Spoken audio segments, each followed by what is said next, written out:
I've always been a Sonic fan. As a kid, I loved the sense of speed and wonder that the world would create. I'd come home from school and play every Sonic game I could get my hands on. Adventure, Mega Collection, Gems Collection, Heroes, did not matter. But in terms of pure hours played in any single title, I think that crown would go to Sonic Riders. I had a save file with more than 100 hours in it on just this one racing game. Considering I couldn't beat any of the other Sonic games, being able to beat the story modes in this one felt great. Recently, I got the itch to go back and play it again, and after doing so, I remember why I love this game so much. So I wanted to go ahead and rank all of the stages from worst to best, so without further ado, let's get started.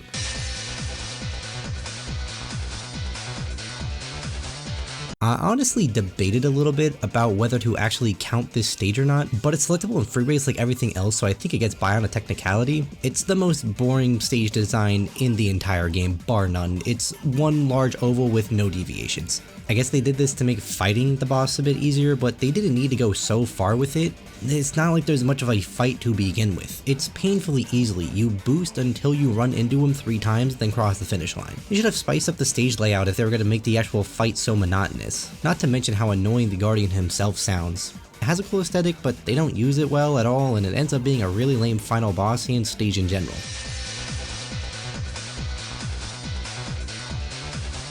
I think this is the worst looking track in the game. It's too hazy and the red looks ugly and unappealing. I get they were trying to emulate how it's so hot in there and how that would cause steam, so let's try to make it look that way, but it comes off as a massive eyesore. It also has some of the least satisfying typing shortcuts, and it has a generic one that's so easy to pull off on every lap that the AI for some reason will never do, and you can lap them and end up a minute ahead of second place with ease. That's all without mentioning that it has the most boring OST of every stage as well. Just such a disappointment because I love this soundtrack, but this particular song puts me to sleep. Well, I guess that sums up the track pretty well because playing it puts me to sleep too.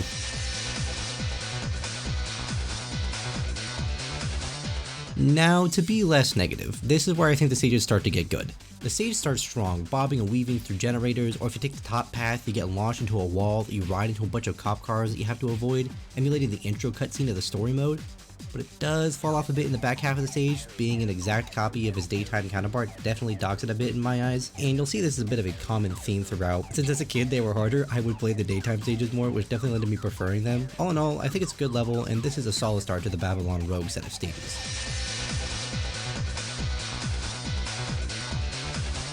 This track is really solid all around. There isn't a part of it that I dislike. It's mainly this low because of how highly I rate the other stages. It's absolutely gorgeous. It has one of my favorite OSTs, but I don't find its set pieces to be as impactful as all the other stages. I think part of that is due to the fact you've already sort of played this stage with the daytime version. I swear this will be the last time I directly mention this. I wish they all would have been completely original and not based upon stages you play in the Hero campaign. Come on, it was supposed to be a World Grand Prix, so why are we still in the same location, only at night? But yeah, overall, it's a good stage that doesn't overstay its welcome and is pretty enjoyable.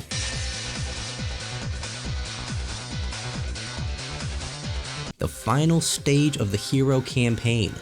The architecture of everything is beautiful, and it starts strong with the intro really setting the scale of it all, but then there's about a 15-second waiting period that kills its replayability for me. Seeing the jets swoop in and ride their turbulence is really cool the first time, but after a while it gets old. It's also one of the more difficult stages, being easy to fall off of the platforms and causing you to lose your rings, and while I sound negative more so to this track than the previous couple, I put it over them for it trying to stand out and be its own thing. Rather than ride the coattails of something else, its uniqueness brings me back to play it over and over still, and the difficulty of it makes it more rewarding when you do well on it and begin to master it.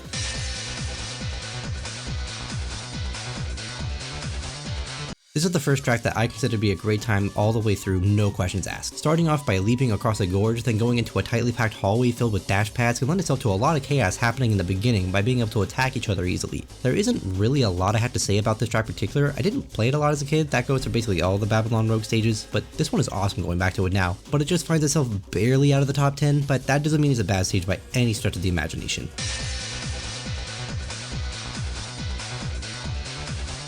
Ice Factory is ranked higher than Egg Factory simply because I can see the track. Okay, that's not the entire reason, but my lord, it fixes a lot of issues with it. I also find the layout to be more enjoyable than Egg Factory, but I also still find it to be really easy to win on it in single player, especially as a speed character due to the grind rail that rockets you forward at 400 miles an hour. Dear lord. One of the main things holding it back is that same horrible OST for it. It takes what is otherwise a visually striking stage and with a good layout and makes it feel more mundane than what it ought to be. This track deserved better than what I got, and if it did, it would probably be a top 5 track for me, but this is the world we live in and I can only play it so much because of that music, so alas, it only gets to barely crack the top 10.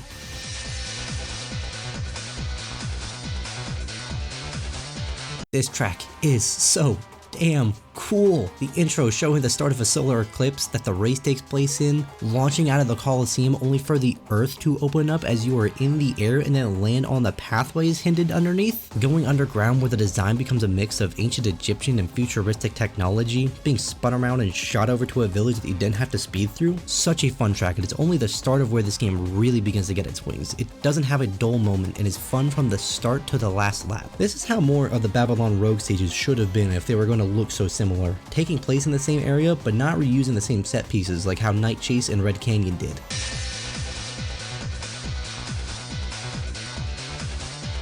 This was the one that I played the most by far as a kid. Its simplistic design is perfect for the first track that you play in the story mode. All of the shortcuts are designed around teaching you what every type can do. It lends itself to being incredibly replayable and is fun to try and get faster times on. Since there isn't anything that cuts a significant chunk of time off, you're consistently relying on your own skills to take you faster and faster. I could play this stage with my eyes closed if I really tried. That's how much I think I've played it. It has such an electrifying start too. God man, it always gets me. The first ramp you go off, launching you high into the sky. Love the start to this game. Had me captivated back then and it keeps me coming back even to this day.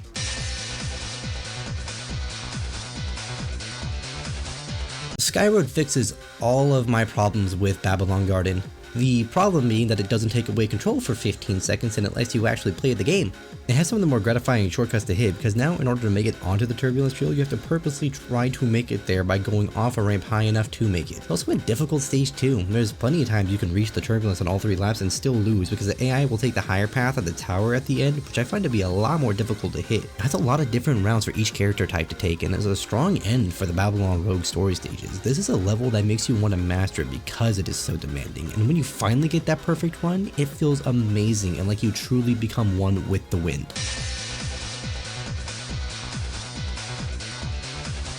Man, I love the atmosphere of Digital Dimension. Taking place in heaven and hell, the hellish part having a demon that if you land on the lower path tries to drag you into its pit and trap you, but can't reach the players that can get to the upper path. Going through the gate to escape hell and enter heaven with beautiful and pristine architecture, making your way through walls with stained glass to be then transported to a, well, digital dimension that seems to be made up of nothing but the human eye equivalent of what would be ones and zeros. Constantly switching up the style while letting everything have enough time to shine and show why it deserves to be a part of the stage. It's incredibly fun to speed through, and you can keep the flow going without ever having to slow down if you're good enough, which just begs the question, why wasn't this the stage you fought the Guardian in? It's so much better.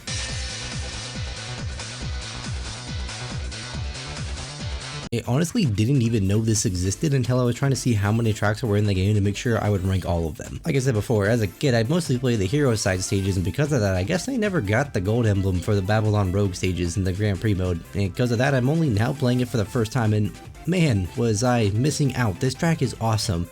So much love for a ton of Sega franchises. I want to see a ton more stages like this in a new Sonic Riders game. One in the style of Sega All-Stars Racing, but with the extreme gears instead of normal cars. This one is filled with joy all the way through, and it really only gets stopped here because the other ones afterwards have that nostalgic factor going for them too.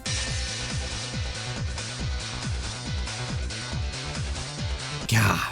This one is such a condensed bottle of fun. All of the Sega callbacks here are really cool, and I love being able to actually ride in the Crazy Taxi.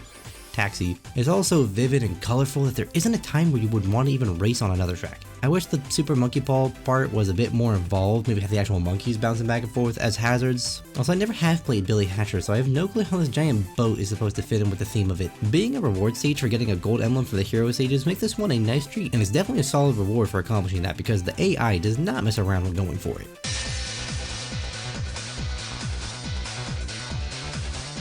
This one holds a special place to me. This was the one that made me want to play the game again. Hearing the music after so many years brought me back to this game. I fell in love with it all over again. Now, it doesn't rank this high solely for that reason. It's also a great level to play through. It's very visually pleasing, and going through the White River Rapids and launching over a waterfall only to crash through one moments later will always stand out to me.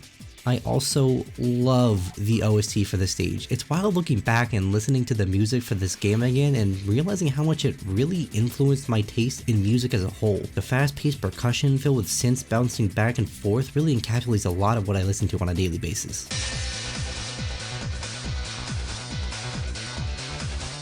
This is another one that speaks to that inner 12-year-old. I mean, come on. Starting in a coliseum, racing through the desert before jumping over a chasm twice, and then maneuvering through ancient Egyptian ruins before getting attached to a bow and arrow and shooting yourself back into the starting stadium? Not to mention that this was the final track of the hero mode stages, and you have yourself a recipe for an incredibly replayable level. Each racer type feels as though they have significant choices and shortcuts to take on the map too, and I cannot get enough of the soundtrack on this stage. It goes so unreasonably hard. The story mode version having only 4 racers made the stakes feel higher, almost like there was less room to mess up. Then finally putting it all together and being the first to make it to the bow and knocking it all the way back, so gratifying. But all that can be said and more for the final track.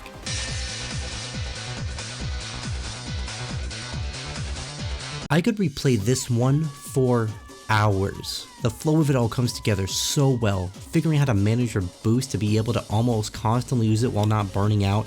It also has that start that is a common theme of leaping over the bottomless pit I love so much. This was probably the hardest stage in the game for me as a kid. Wave would always destroy me, and I'd be lucky to make it a top 3. I'd watch the cutscene of Sonic practicing over and over and over again, and it summed up exactly how I felt trying to beat this one level. And eventually, after what felt like forever, I finally beat it and it was so satisfying. Now I can glide along it effortlessly and manage to reach the spiderweb shortcut on all 3 laps every time. Almost any time I play against the computers I get close to lapping them, but not quite yet. Gonna have to lap it just a little more for that. It's so calming to look at too. The green is so soft in the eyes but not boring either, so replaying it over and over doesn't get old, and the OST once again helps tremendously with that. It's fun to go through with any type too, since they all have their own benefits when it comes to this track. Honestly, I think I made this entire video just to talk about how much I love this one level. I feel pretty confident that if I ever made a video along the lines of a top 10 levels in games, this would make the cut. With that being said, Sega, please, for the love of everything, make another Sonic Riders games. This one doesn't count. I think it'd be okay to go back to something that has more of that Sonic the Hedgehog flair rather than having it be just another kart racer. Alright, thank you for listening to me go on about Sonic Riders if you made it all the way through. Play the game if you haven't, it's one of my favorites in the entire kart racer genre. Like the video if you made it this far, subscribe for more videos on games, anime, and whatever else I decide to make in the future. I hope you have a good one.